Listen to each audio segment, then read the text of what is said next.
একটা কে বলবে প্রথমে বলবে। কোন রকম খুন করা হয়নি, ওই পরিযায়ী শ্রমিক আত্মহত্যা করেছিল এমনটাই রিপোর্টে এলো। অথচ গাড়ি ভাঙচুর, সিস্টেম ব্রেক। মমতা ব্যানার্জি তিনি বললেন রোজার দিন হতেই পারে, কি বলবেন? দেখুন, এই সরকারের থেকে আপনারা কিছু এক্সট্রা কিছু অপেক্ষা করবেন না। এটা নিয়ে কোনো কথা বলার নেই। এখানে যেই মরবে এমন অভ্যেস হয়ে গেছে, সেটাকেই এখন বিজেপির ঘাড়ে চালিয়ে দেবেন। ওখানে গাড়ি ভাঙছে, কি ভাঙছে, বাইক জ্বালিয়ে দিচ্ছে, ও নিজের ঘরে নিজে আগুন লাগাচ্ছেন, লাগাক, আমরা কি করব? সাংবাদিকদের মারধর করছেন কেন? সাংবাদিকরা যারা ওনার দলে তাদের কিছু বলবেন না, যারা ওনার দলে নয় তাদের বিপদ। কি করা যেতে পারে? তবে বিজেপি এসব হবে না, গ্যারান্টি।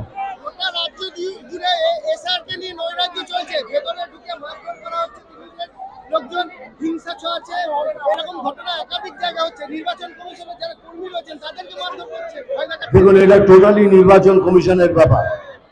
এখানে আমরাও কিছু করতে পারবো না, আমাদের সরকারও কিছু করতে পারবে না। যেটা করা দরকার, নির্বাচন কমিশনকে ইমিডিয়েটলি অ্যাকশন নেওয়া উচিত। ইমিডিয়েটলি আপনার লোককে মারছে, এখানে কাজ করতে দিচ্ছে না, তো ওনাকে ডেফিনেটলি ওনাদেরই প্রথম কাজ হলো নির্বাচন কমিশনকে অ্যাকশন নেওয়া, আর ভেরি স্ট্রিক্টলি অ্যাকশন নেওয়া। कोर्ट को नहीं मानता है, जो सेंट्रल एजेंसी को नहीं मानता है, सुप्रीम कोर्ट को डायरेक्शन के बाद भी ठीक तरह से काम नहीं करता है, तो कैसे देखते हैं ये कि एनआरकी की तरफ जा रहा है ये स्टेट? ये मैंने कहा कि कोई समथिंग कुछ दिमाग में चल रहा है जो ये सोच रहे हैं कि इसको पश्चिम बांग्लादेश कर देना है। इतना ऐसा कैसा होगा?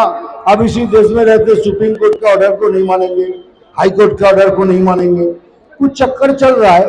लेकिन बेफिक्र रहिए, ये सपना उनका कभी पूरा नहीं होगा। সুপ্রিম কোর্টের নির্দেশের পরেও ডিজিটাল ডিসক্রিপেন্সির যে তালিকা দেওয়ার কথা ছিল ব্লক অফিস বা পঞ্চায়েত অফিসগুলোতে, এখনো পর্যন্ত কোনো জায়গায় পড়েনি। এটা উনি জেনে শুনে ডিলে করাচ্ছেন, জেনে শুনে করছেন সবকিছু।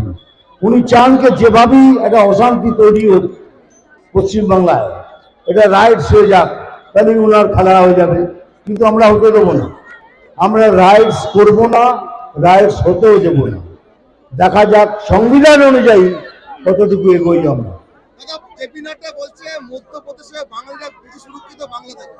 হ্যাঁ,